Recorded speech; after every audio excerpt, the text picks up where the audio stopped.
প্রিয় সাংবাদিক বন্ধুগণ, আজকে আমরা সকলেই জানি সম্মানিত বিএনপির চেয়ারপারসন সাবেক প্রধানমন্ত্রী বেগম খালেদা জিয়া তিনি অসুস্থ অবস্থায় হাসপাতালে আছেন, মুমূর্ষু অবস্থায়। এই বেগম খালেদা জিয়ার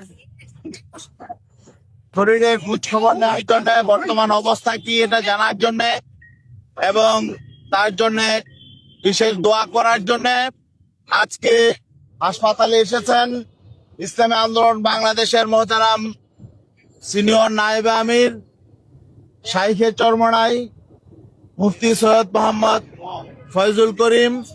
তিনি এখানে ম্যাডাম খালেদা জিয়ার বর্তমান অবস্থা খোঁজ খবর নিয়েছেন এবং তার জন্য দোয়া করেছেন। এর আগেও তিনি বিভিন্ন মাহফিলে সাবেক প্রধানমন্ত্রী বিএনপি চেয়ারপারসন ম্যাডাম খালেদা জিয়ার জন্য দোয়া করেছেন। আজকে সশরীরে তিনি এখানে এসেছেন, তিনি ম্যাডামের খোঁজ খবর নিয়েছেন। এখন তিনি আপনাদের সামনে তার অভিব্যক্তি ব্যক্ত করবেন, তিনি কথা বলবেন। এখন কথা বলবেন ইসলামী আন্দোলন বাংলাদেশের সিনিয়র নায়েবে আমির শাইখে চরমনাই মুফতি সৈয়দ মোহাম্মদ ফয়জুল করিম। নাহমাদুহু ওয়া সাল্লি আলা রাসূলিল কারীম, আম্মা বাদ। ফাউযু বিল্লাহি মিনাশ শাইতানির রাজীম। বিসমিল্লাহির রহমানির রহিম।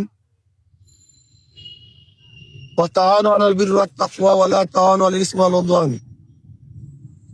আসলে আমাদের দেশনেত্রী বেগম খালেদা জিয়া বেশ কয়েকদিন পর্যন্ত অসুস্থ অবস্থায় তিনি হসপিটালে ভর্তি অবস্থা আছেন। আমরা বিভিন্ন জায়গাতে তার জন্য দোয়া করেছি। আপনারা নিশ্চয়ই মিডিয়ায় দেখেছেন, আমি মাহফিলগুলিতে সূরা ফাতিহা, সূরা ইখলাস তেলাওয়াত করে তার জন্য দোয়া করছি।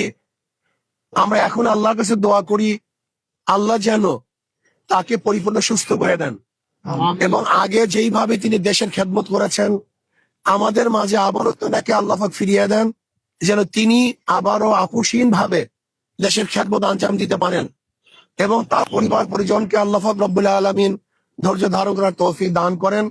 এই দোয়া আমি সবার কাছে চাইবো তার জন্য এবং এই কথাই বলবো যেন তাকে আল্লাহ পাক জলদি জলদি তার সুস্থতা দান করেন এবং পরিপূর্ণ সুস্থ করে আমাদের মাঝে আবারও তাকে ফিরিয়ে দেন। এই দোয়া আল্লাহর কাছে আমরা করতেছি। আর আমি দেশবাসীকে বলবো যে আসুন আমরা সম্মিলিত ভাবে, সবাই ঐক্যবদ্ধ ভাবে এই দেশকে গড়ার চেষ্টা করি। এই দেশে সবাই আমরা থাকবো, কেউ আমাদের শত্রু নই, আমরা কেউ কারো শত্রু নেই, আমরা সবাই সবার বন্ধু। আপোষে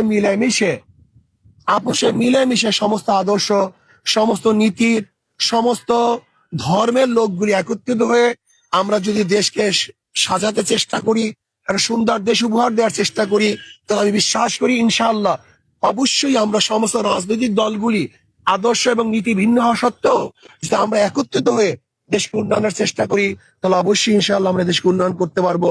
আল্লাহ আমাকে এবং আমাদের সবাইকে এই দেশের কল্যাণের জন্য, দেশের ভালোর জন্য সবাইকে একত্রিত হয়ে কাজ করার তৌফিক দান করেন। এবং আমি অনুরোধ করব আমাদের বেগম খালেদা জিয়ার জন্য আল্লাহর কাছে দোয়া করবো। আমি একটু দোয়া করি, আল্লাহুম্মা আমিন। আল্লাহ বেগম খালেদা জিয়ার পরিপূর্ণ শেফায়ে কামেল আজিলা নসিব করেন, আল্লাহ জলদি সুস্থতা দান করেন এবং আল্লাহ সুস্থতা দান করে আমাদের মাঝে আবার ফিরিয়ে দেন যেন তিনি দেশে খেদমত করতে পারেন। রব্বির হামহুমা কামা রব্বায়ানি সগীরা।